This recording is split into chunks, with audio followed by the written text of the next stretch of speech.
Қайырлы күн достар, сіздермен Гаухар. Бүгін мен үй жағдайында миксерсіз жасалатын ірімшік қосылған ерекше дәмді пирогты жасаймын.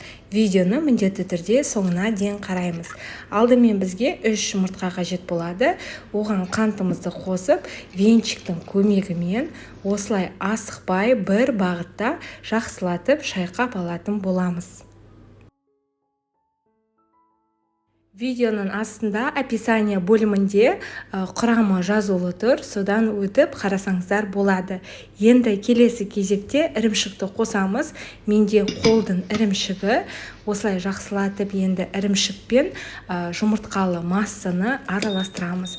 Ірімшік ұсақталған болғаны жақсы, өйткені қазір пирогта ол езіліп кетіп, тіпті дәмі білінбей кетеді.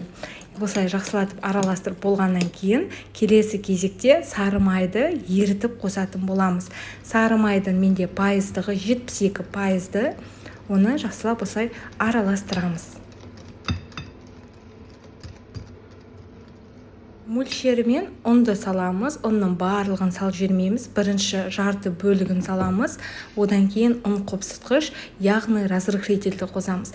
Разрыхлитель қызар осындай ванилин қосылған түрі жақсы, өйткені ванилинді қажет етпейді, бірден қопсытқыштың өзін қоса бересіздер. Енді қалған ұнды қосып араластырамыз. Бізде өте қоймалы жын, әдемі масса пайда болады. Формасының сантиметрі 26 сантиметр болатын, диаметрі осындай формаға саламыз. Енді әдемілетіп жан-жағына біздің массамызды жағып шығатын боламыз.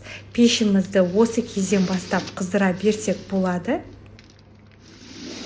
Енді келесі кезекте өзіңізге ұнайтын абрикос болсын, ананас болсын, нектаринді осылай кесіп, барлық бетіне әдемілетіп қойып, 180 градуста 30-35 минут беті қызарғанша пісіріп аламыз.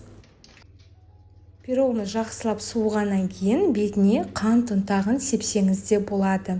Міндетті түрде достар жасап көріңіздер. Сонымен қатар менің YouTube каналымда одан да күшті рецепттер бар. Каналыма тіркелуді ұмытпаймыз. Сіздермен бірге болған Гаухар ас болсын.